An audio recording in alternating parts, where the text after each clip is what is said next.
everyone. We are going to be working on the Math 1324 Test 1 review, problems 1 through 15. So the first problem we had is 4y plus 8x equals 12. And we need to find 2 points on this graph so that we can graph it over here, okay? So the first point, let's find our y-intercept by setting x equal to 0. So 8, we're going to set x equal to 0 equals 12.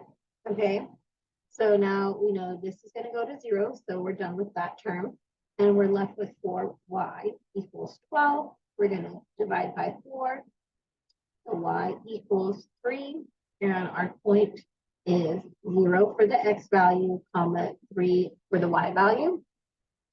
Right, so then we can also find our x-intercept by plugging in 0 for y. So 4 times 0 plus 8x equals 12. This term is going to 0. So we're left with 8x equals 12. Divide both sides by 8. X equals 1.5. That's going to be a little difficult to graph using this applet, okay? So we're just going to come back to our original function, 4y plus 8x equals 12. And I'm just going to pick a random x value. So I'm going to go ahead and pick x equals 2. So to set up my point, my x is 2. So 4y plus 8 times 2 equals 12. This is going to leave me with 4y plus 16 equals 12. I need to get my y variable by itself. So I'm going to subtract 16 from both sides. That's going to leave me with 4y equals negative 4. I'm going to divide both sides by 4. And y equals negative 1. Okay, so my point is 2 comma negative 1. So I would click over here, the applet, and I already did this one, but I'm going to show you guys on the next problem how to do this, okay? But here are your 2 solutions, or points, right? 2 solutions or 2 points, it's the same information. So we're going to use the point 0, 3 and 2, negative 1 to graph this function. Okay, let's move on to question 2. I'm just going to start. All right, this problem we have 2x minus 5y equals 10. So let's start with the same approach. We're going to start with our x-intercept and our y-intercept. So x-intercept, we set y equal to 0. Okay, so 2x minus 5 times 0 equals 10. This term is 0, so we're left with 2x equals 10. Divide by 2 on both sides, and x equals 5. So our point is 5, 0. Okay, and now let's do our y-intercept when x is set equal to 0. Excuse me, guys. So 2 times 0 minus 5y equals 10. This is 0 now. So I'm left with negative 5y equals 10. I'm going to divide both sides by negative 5. So y equals negative 2. My point is 0, negative 2. I'm going to take these 2 solutions and I'm going to graph. Okay, so I click the little applet. I'm going to click the line, and I'm going to start finding the point 5, 0. So 5, 0, click, and then I'm going to find 0, negative 2, click. I'm going to save, and then I'm going to check my answer. Nice work. All right, we're moving along. Next question, number 3. Find the x-intercept and y-intercepts from the graph. Okay, so this is graph work. We're going to do some interpretation. Let's go over here and make this big. Okay. So again, from our previous notes, the y-intercept is when the x-coordinate is 0. Okay, so for this one, oh, they're asking us for the x-intercept first. So x-intercept is when our y-coordinate is 0. Okay. So we're going to find our x-intercept. So here's our x-axis. And I want to find what value this intercepts. So this is intercepting at a positive 4. So the x-intercept is 4. Answer. Excellent. Okay. Next, it's asking us for the y-intercept.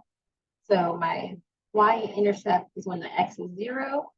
So here's my y-axis. Where does the linear function cross?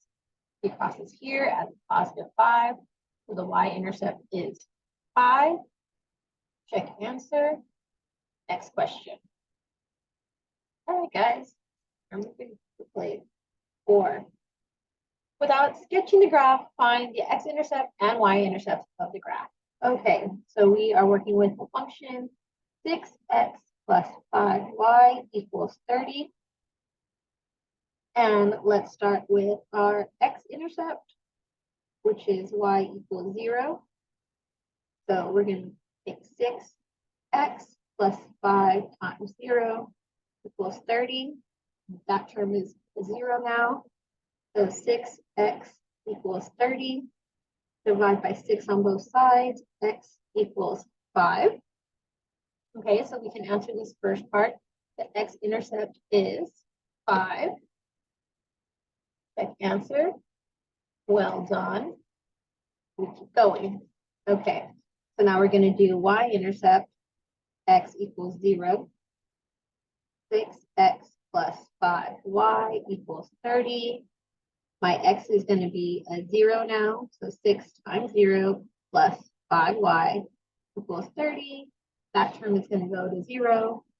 So we're left with 5y equals 30. Divide both sides by 5.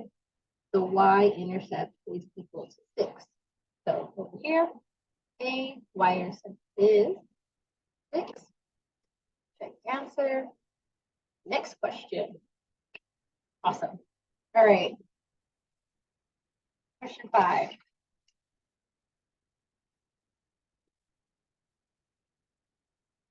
Okay, without sketching, find the x-intercept and y-intercepts of the graph. So we're going to do the same technique that we've been working with. Okay, so x squared minus 3x minus 10. All right, we're going to do x-intercept. That's when y equals 0.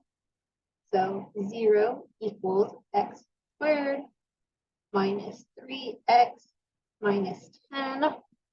Let's see if we can factor this. So 0 equals, we're going to set up our factors. So let's see, 5 times 2 equals 10. And a negative 5 plus 2 will give us that negative 3 in the middle. Okay, so those are two factors. So now we're going to set each of these equal to 0. Okay, and now we're going to solve for x for each of these factors. So I need to add 5 to both sides for this one. That's going to leave me with the x-intercept of x equals 5. And then over here, I need to subtract 2 from both sides. So that's going to leave me with x equals negative 2. So part A, the x-intercepts are 5 comma negative 2. Check answer. Fantastic. Let's move on to the y-intercept. So for the y-intercept, x equals 0. So y equals 0 squared minus 3 times 0 minus 10. So this term is going to be equal to 0 now. This term is 0. So what we're left with is y equals negative 10. So the y-intercept is negative 10. Check answer. Next question, friends. All right, so sketch the graph of the equation. So at this point, you guys should have seen some parent functions. So the first thing we want to look at on our calculator, let's see. This is problem 5 we just finished. So 6, this is graphical interpretation. So the parent function that you guys should be familiar with at this point is square root of x. And I'm just gonna graph that and adjust my window for you guys. So give me 1 second.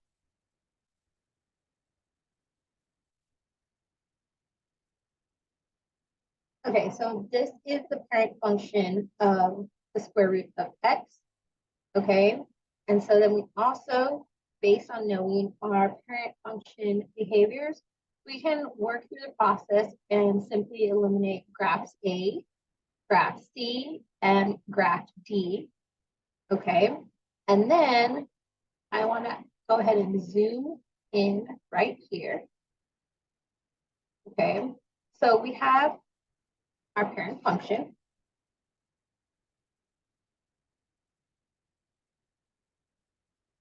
Which is y equals the square root of x. Okay, but now this particular problem is adding another term underneath the radical, and that is a +2. So when I include this +2, this is going to result in a horizontal shift in my function in the opposite direction of this sign. So the sign is telling me positive, but I'm going to shift to the negative side, okay? So this is going to indicate a shift of the parent function 2 units to the left, okay? And here on this graph, we can see that the function, the scale here is 2, 4, 6, 8, 10. So this is representing the parent function shifted 2 units to the left. So this would be our correct response, okay? Then to confirm this, we can go back to our y equals and do second square root x +2 and hit graph. And we need to adjust our window so that it matches our answer solution window. So we're going to change this to -10, 10, -10, 10. And we can see that we're confirming the parent function shifting 2 units to the left, which is consistent with option B. Okay, guys, so we're going to check our answer. Excellent. Next question. Okay. Problem 7. The graph to the right shows the closing share prices in dollars for company A and B on the 21 trading days of the month of January 2018.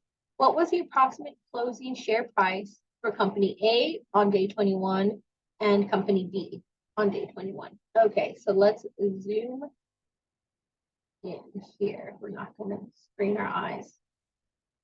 Okay, so this is problem 7. And again, we're doing graphical interpretation.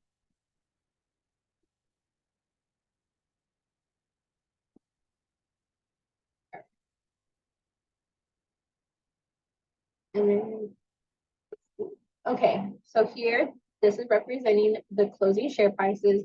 We are looking at J21. So 1, 2, 3, 4, 5, 6, 7, 8, 9, 10, 11, 12, 13, 14, 15, 16, 17, 18, 19, 20, 21.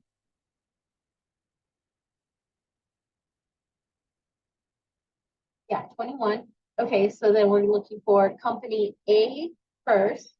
So we go up to company A and we're going to round to the nearest 10.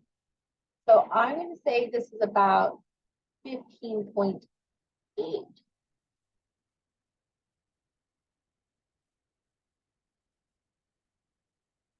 Great. Okay. So same thing, we're going to day 21 on our x-axis.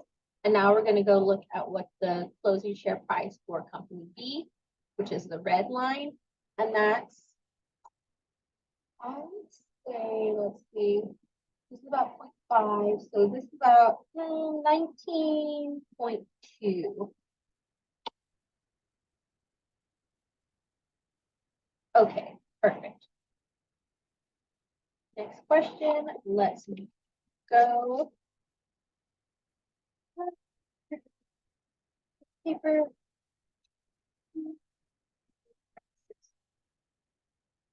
With the line over here. I've got a lot of numbers. Okay, so problem 8. Find the slope of the line if it is defined. And we're given 2 points. So we have -8 minus -12 and -11, comma 12. Okay, so I'm just going to be picky right now with you guys to get you in the habit of setting up your points in your formulas. So let's label these x1, comma y1, and x2, comma y2. And the formula for our slope is y2 minus y1 over x2 minus x1. So we're simply just going to plug in our values, okay? So y2 is 12 minus y1, which is -12, over x2, which is -11, minus x1, which is -8. So we have double negatives. So we're just going to rewrite this. So 12 plus 12 and -11 plus 8. We're going to finish adding and subtracting here. So 12 plus 12 is 24 over -11 plus 8. That's going to give me -3. 24 divided by -3 is going to give us a -8. So my slope is equal to -8. Part A, the slope is -8. Let's check our answer. Next question. Okay, so let's. Okay, so question 9. We have the formula or the equation 4x minus y equals 5. Now I want to solve this for a positive y. So I'm going to subtract 4x from both sides. This is going to leave me with -y equals -4x plus 5. Now I'm going to divide everything by the -1. So y equals x minus 5. Okay, and our standard form is y, our slope intercept form is y equals mx plus b, where m is defined as our slope and b is defined as our y-intercept. Okay, so based on knowing that, we can put a 1 here for our leading coefficient. And so my slope is equal to 1, and my y-intercept is equal to my b value, which is -5. So the slope is 1.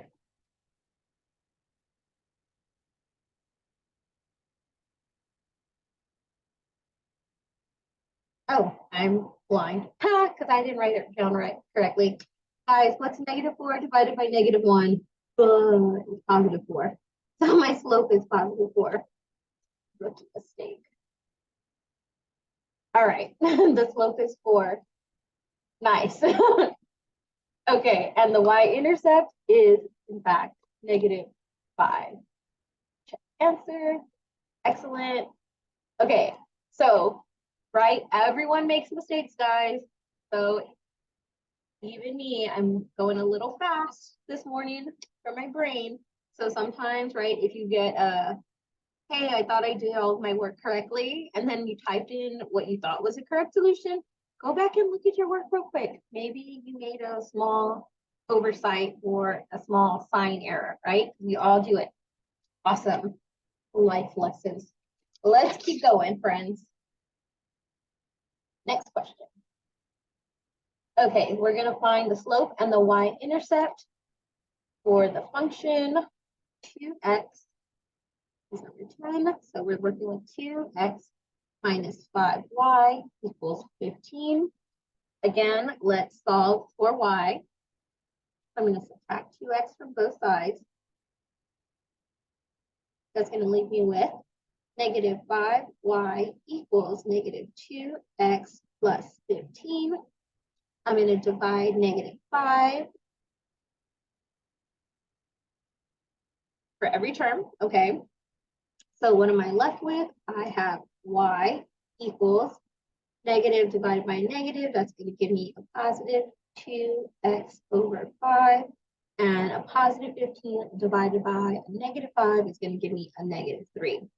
So again, y equals mx plus b. Our slope for this problem is equal to 2/5. And our y-intercept is negative 3. So what is the slope? 2 divided by 5. Answer. Excellent. What is the y-intercept? Negative 3. Answer. Fantastic. We're moving on to question 11.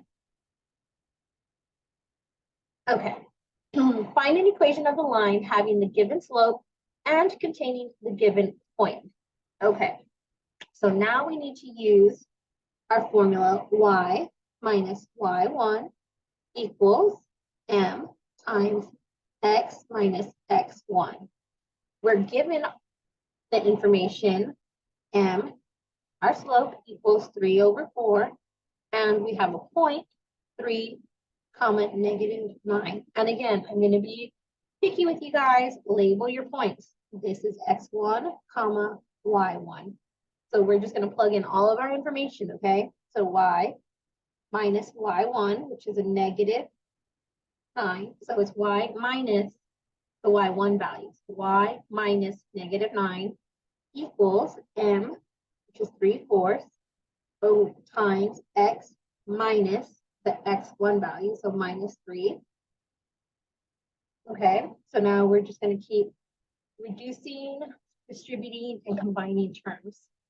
So y minus a negative, that's going to give me y plus 9.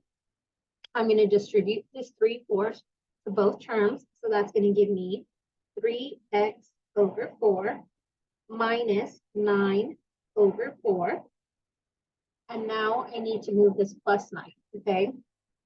So in order to move it to the other side, I'm going to subtract 9 from both sides of this equation, okay? So I'm going to do that, and I'm going to rewrite what I have left. So y equals 3x over 4 minus 9 over 4. Now, before I combine this like term and bring it down, I want to change this into a fraction with the same denominators. So put it over 1, 4 times 4, 4 over 4. So this becomes minus 36 over 4.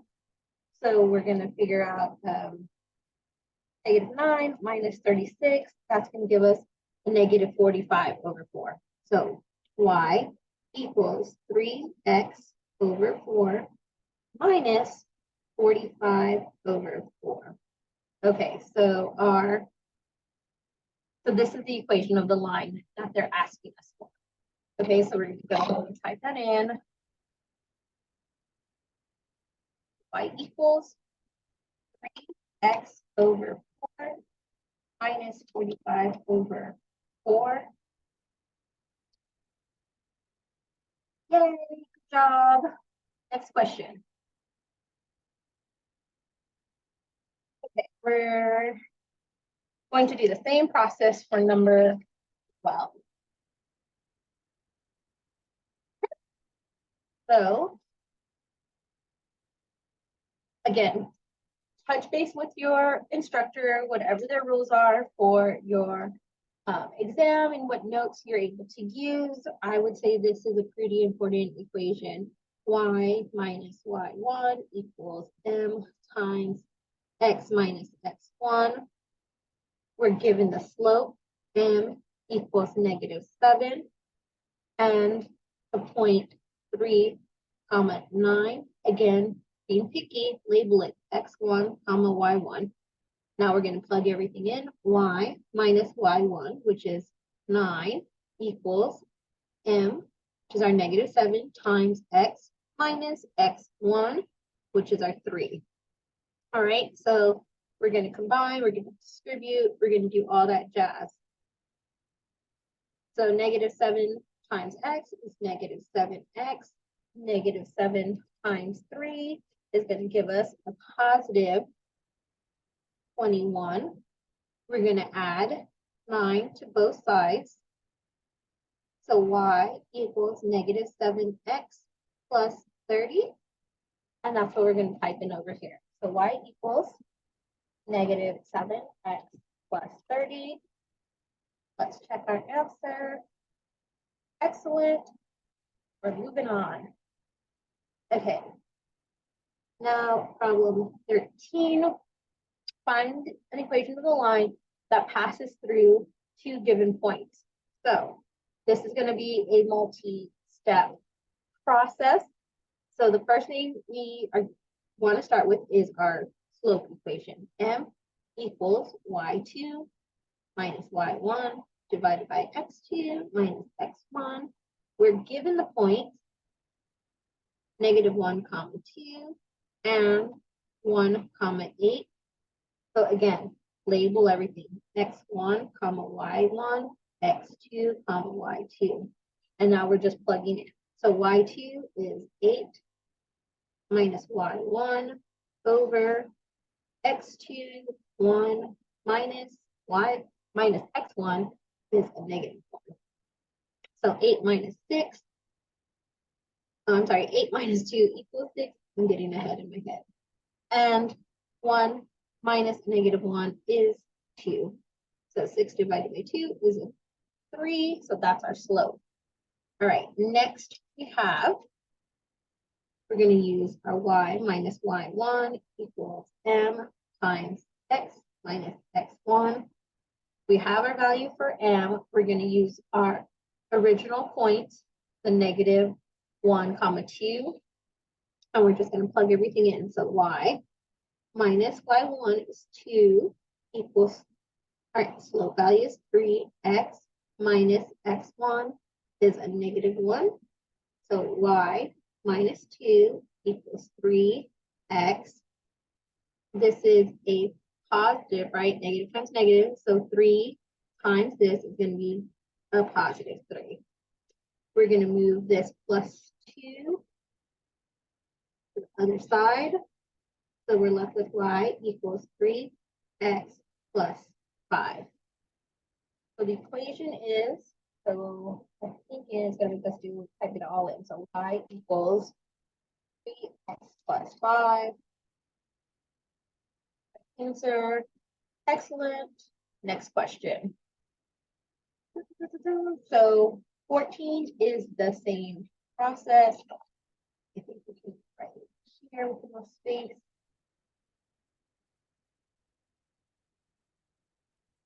Okay, so we're given the points 1, 4 and 3, 5.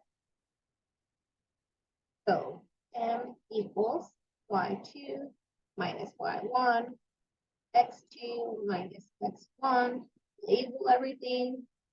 Again, you never know how your instructor is going to grade or give you partial credit, so just be meticulous in your work. Okay, so y2 is 5 minus y1, which is 4, over x2 minus x1. So 5 minus 4 is 1, over 3 minus 1, which is 2. So our slope is 1/2. So now y minus y1 equals m times x minus x1. We're going to plug in our values. So y minus 4 equals 1/2 x minus 1. We're going to distribute, combine, like terms, all that stuff. So y minus 4 equals 1/2 x minus 1/2. Then we're going to take this plus 4 and add it to both sides. So y equals 1/2 x, and 4 minus a half is going to give us 3 and a half. Okay, so now let's type in our y equals 1 half x plus 3, 3.5, or I wonder if it's 3.5. Let's see. Although the answer is equal to the correct, it is not in the correct form. They probably want a fraction here. All right. Let's see. Integers or fractions. So 3.5, let's convert that to a improper fraction. So let's set that to be 3 times 2 plus 1. So 3 times 2 is 6 plus 1 is 7 over 2. I think that's what they're looking for. All right, let's check it again. Fantastic. All righty then. Again, sometimes the software is picky. We have to adapt. Mathematically the same, but software approved. Okay, let's do 15. This is going to be the last problem for this part of the review, and then we'll pick up and keep going on the next video, okay? So basically, this is asking us to just write a linear inequality that describes the graph. And so we want to focus on the blue part of the graph, okay? So first, let's figure out what this scale is. It's -10, -9, 8, 7, 6, 5. So these are going by single units. So -5, -4, -3. So x. And we know our value of interest is a -3. So all of our values here are greater than, so x is greater than, and because it's a bracket, it's indicating that it's greater than or equal to -3. So now we have to find the appropriate option, and that is going to be option C, where x is any value greater than or equal to -3. So we're going to check our answer. Well done. And we are going to take a break for today, okay? So really quickly, let's go over if our graphs have brackets. This is indicative of the inequalities greater than or equal to, less than or equal to, or equal, okay?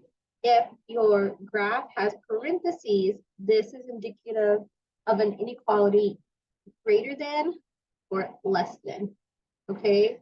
Or not equal to. Okay, guys, I think we'll get into more of this as we continue in the course, but for right now, brackets should indicate greater than and equal to, less than or equal to, or equal to, parentheses, greater than, less than, not equal to, okay? Because these are indicating that they're not necessarily included, right? Greater than, less than, but not exactly at that point. All right, friends, let's take a break, and I will see you in the next video.